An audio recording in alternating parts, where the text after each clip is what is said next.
你有没有发现，人生最危险的时候，往往不是在失败的时候，而是在你觉得一切都已经完成的时候。考试考上了，工作稳定了，感情确定了，事业开始赚钱了，家庭看起来安定了，问题好像都解决了。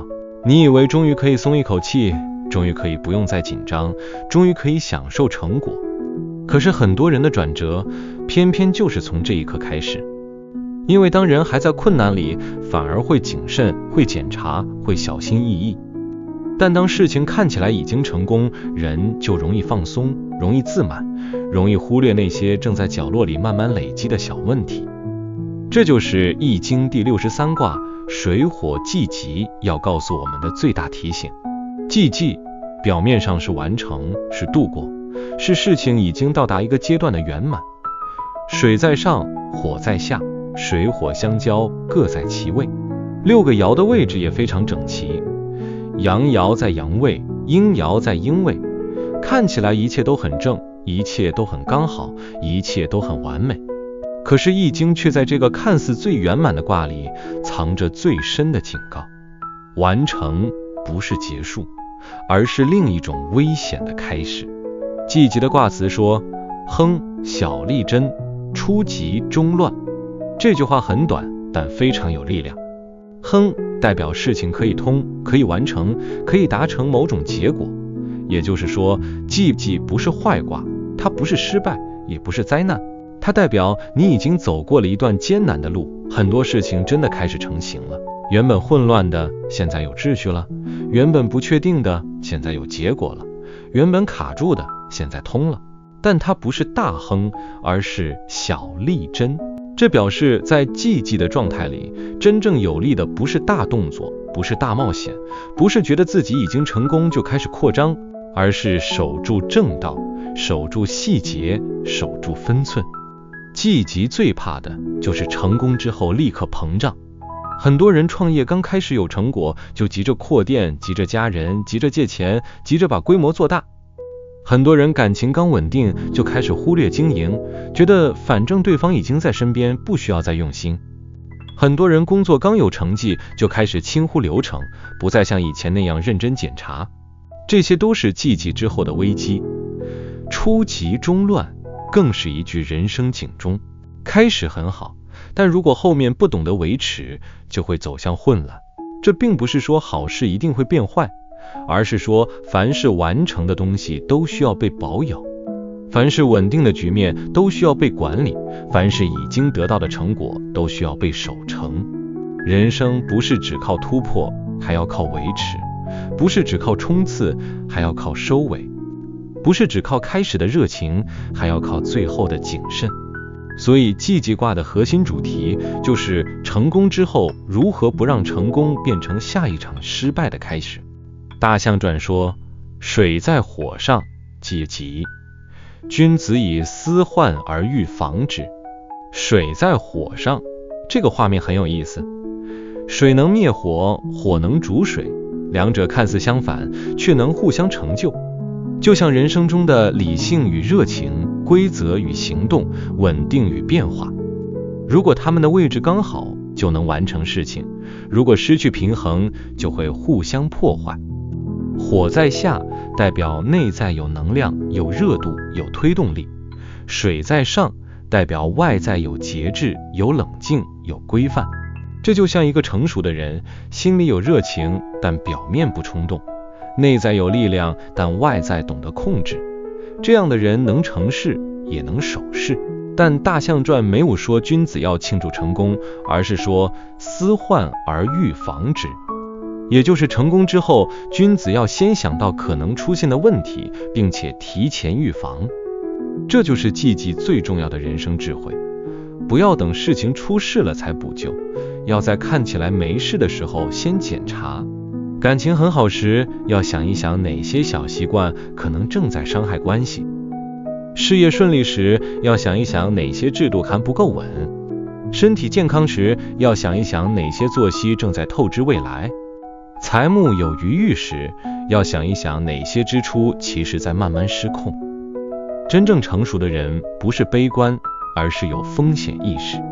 不是天天担心坏事会发生，而是在顺境中仍然保持清醒。接着看初九爻，业其轮，如其尾，无咎。这一爻很像一个人刚刚渡过河，车轮被拖住，尾巴沾湿了，看起来有点狼狈，但结果无咎，没有灾祸。这告诉我们，当一件事刚完成、刚达成、刚跨过门前时，不要急着往前冲，你需要先停一下，整理一下，检查一下。例如，你刚完成一个重要专案，不要马上接下一个更大的案子。你刚走出一段困境，不要急着证明自己已经完全没事。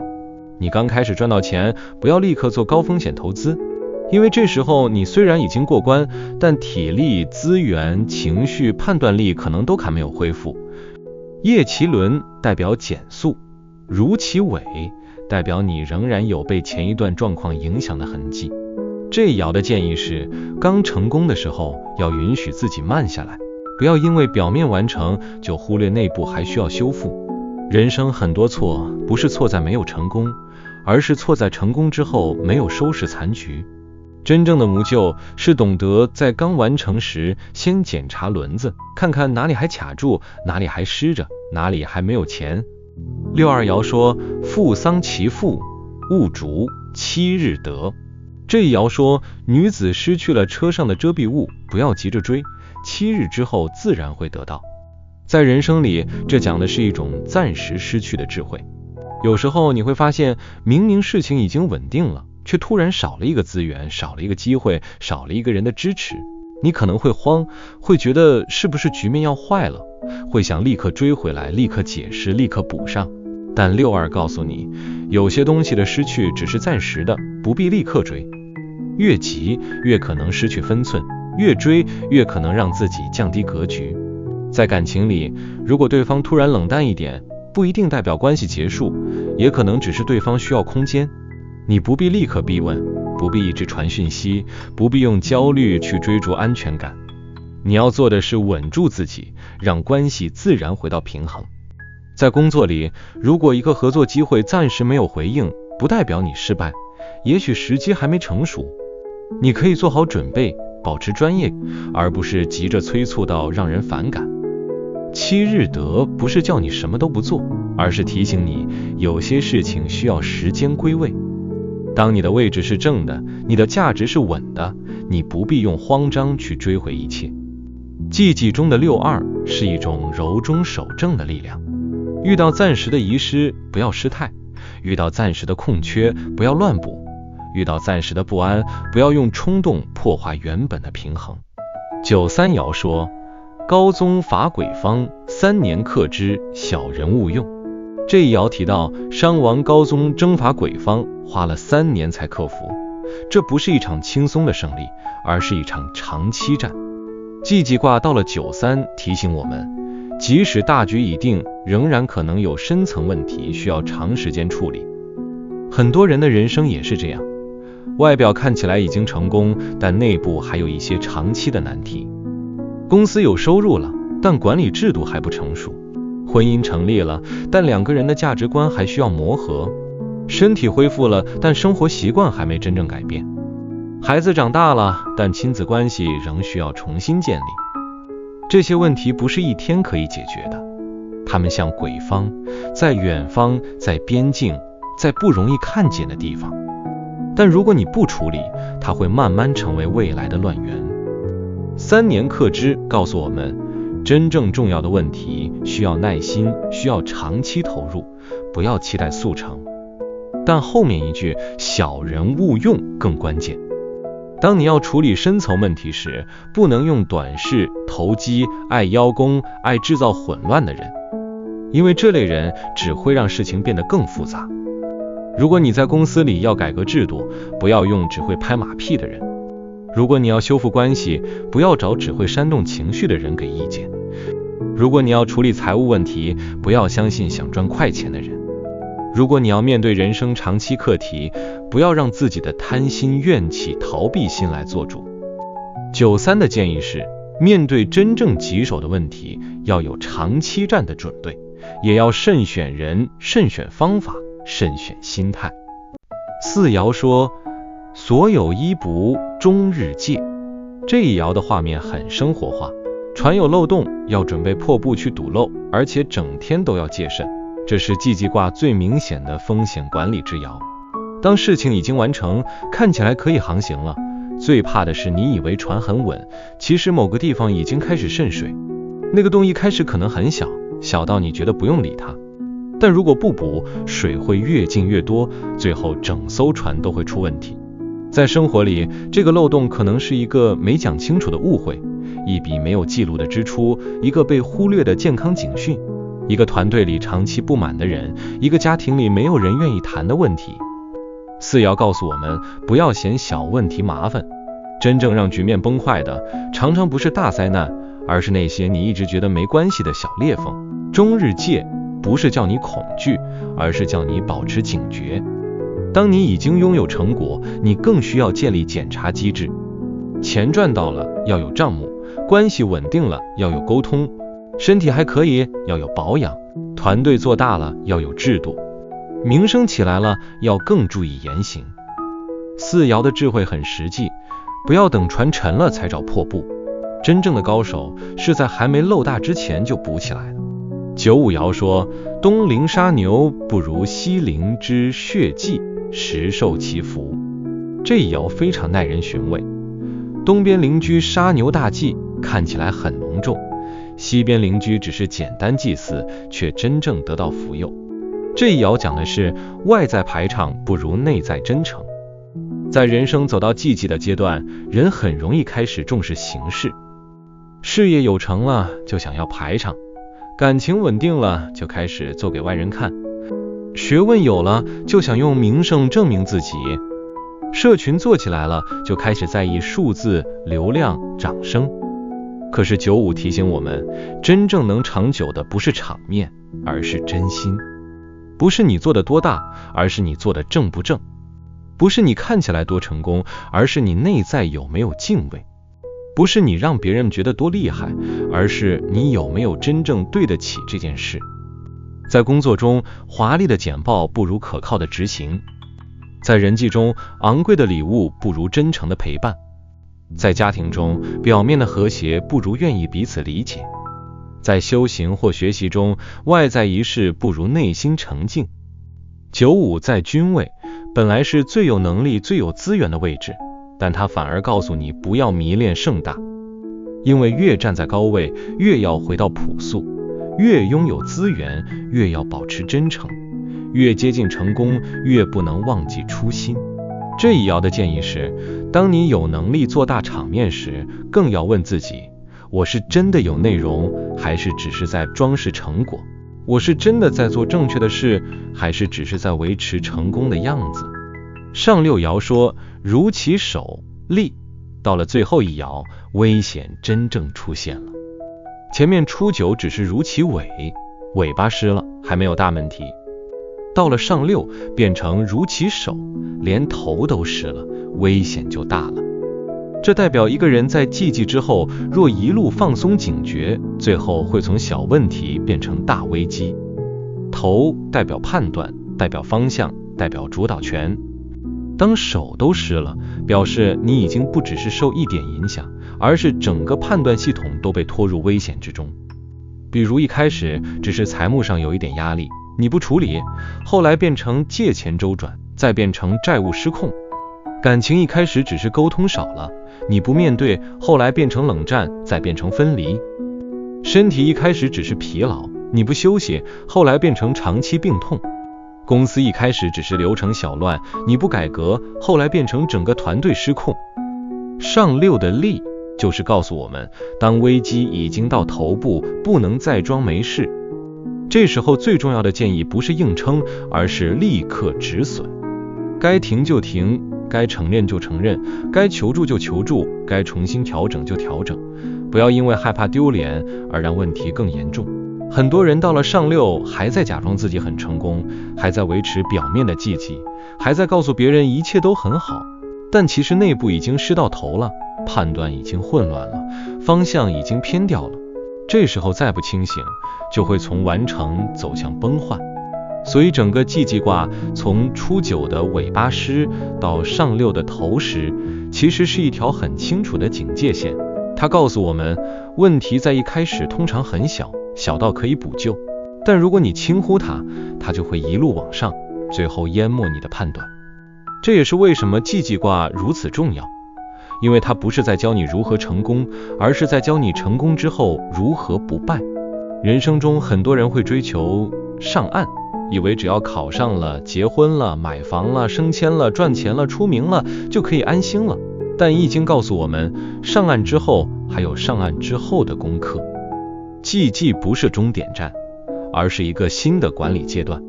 你已经把火升起来了，也已经把水放到位置上了，接下来最重要的是让水火不失衡。如果你现在正处在事业稳定的阶段，季季提醒你，不要只看业绩，也要看制度；不要只看眼前收入，也要看长期风险。你可以庆祝成果，但不要停止检查。特别是财务、合约、团队沟通、客户关系，越是看似平顺，越要提前防范。如果你现在正处在感情稳定的阶段，季季提醒你，不要把对方的存在当成理所当然。感情真正的危险，不一定是外面有人，而是两个人都以为不用再经营。越稳定，越要沟通；越熟悉，越要尊重；越长久，越要保留一点感谢。如果你正在面对家庭问题，季季提醒你，表面的和平不等于真正没事。那些大家不敢谈的话题，那些累积很久的委屈，那些被忽略的需求，都可能是船上的小洞。不要等家庭关系裂开才开始补救。如果你正在财务上有一点成果，季季提醒你，最重要的不是赚更多，而是守得住。不要因为一时顺利就提高风险，不要因为手上有钱就失去节制。财富的真正考验，往往不是贫穷时，而是开始有钱之后。如果你正在学习或修行，季季提醒你，不要被表面的成就感迷惑。懂了一些道理，不代表真正做到；会讲一些知识，不代表内在已经成熟。越懂，越要谦卑；越会，越要敬畏。水火季季最深的智慧，就是告诉我们，圆满不是永远，平衡也不是固定。所有的完成都需要持续维护，所有的成功都会带来新的考验，所有看似安定的局面都藏着下一个变化的种子。所以当你抽到季季，或者在人生中感觉事情终于完成了，你最该问自己的不是我可以放松了吗，而是我接下来要怎么守住。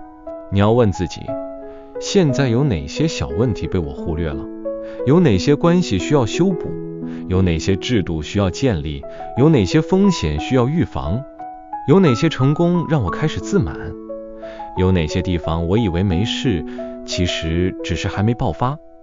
季季不是叫你害怕成功，而是叫你尊重成功。因为成功不是拿来挥霍的，成功是需要被珍惜、被保养、被管理的。真正的成熟，不是走到终点后大喊我赢了，而是在抵达之后还知道低头看一看鞋子有没有湿，车轮有没有卡住，船身有没有漏洞，内心有没有偏离。这一卦也提醒我们，不要迷信盛大的形式。杀牛的大祭不一定比简单珍崇的祭祀更有福。人生真正能留下来的，不是你看起来多成功，而是你是否真诚，是否守正，是否能在顺境中保持谦卑。最后，水火季季给我们的一句总结就是，事情完成的那一天，不是你停止努力的那一天，而是你开始学会守成的那一天。如果你正站在人生某个完成点上，请不要急着松懈，也不要急着炫耀，先停下来，检查你的轮子，补好你的船，守住你的心，照顾你的关系，管理你的成果。因为真正厉害的人，不只是能把事情做成，而是能让已经做成的事情不因自己的疏忽而崩化。你曾经有没有这种经验？明明事情已经成功了，却因为后来太放松，反而出现新的问题。或者你现在正处在人生某个季季的阶段，看起来稳定，但内心知道还有一些地方需要修补。